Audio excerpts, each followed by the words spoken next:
The perception. Do you think it is proper for people who hold public office, whether the cabinet secretaries and all this, to be directly involved in partisan politics, especially in a country such as ours where people are very sensitive about those things? I think we're just pretentious as a people. Let's just be plain and sincere. We're just pretentious, and sometimes I think we're just petty.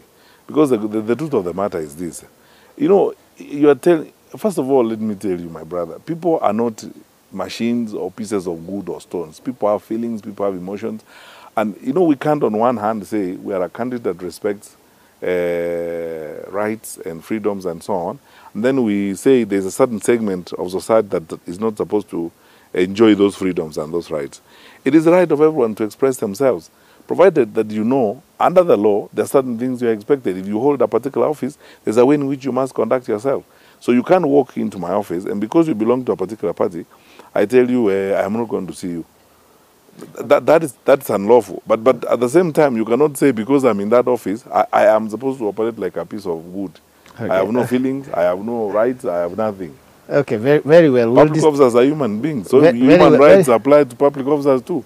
Very well. We'll discuss a bit of the politics later, but let's go back to a certain part of this country whose security always seems to be on the edge every time. And we are talking about the northwestern of Kenya, if you like, whether it's Turkana, West Pokot. During the UDA nominations, there was actually an incident in Elgeyo Marakwet where some people attacked a polling station and, you know, killed, I think, one person. And this is not the first time it's happening. Is the government in charge of that part of the country? Absolutely, absolutely. You know, when you look at security issues, I think it's important for you to look at security in a continuum. Where were we and where are we today? And what are some of the issues that we are dealing with, as it were? The northern part of the Rift Valley has got certainly unique problems and a certainly unique context.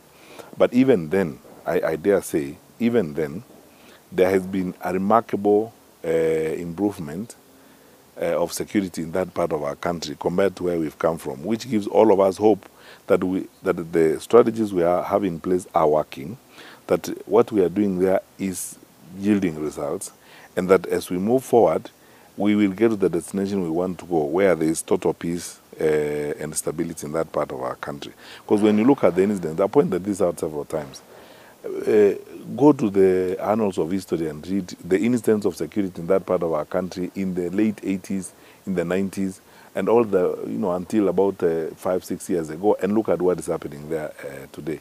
You can see clearly that there has been remarkable improvement. The challenge we have, and we have to be very honest about this to ourselves, is the parts of our country, because of the lifestyles and the cultural ways of life people have kept over a period of time, and because of the challenges of leadership, they have had problems that we are trying to deal with.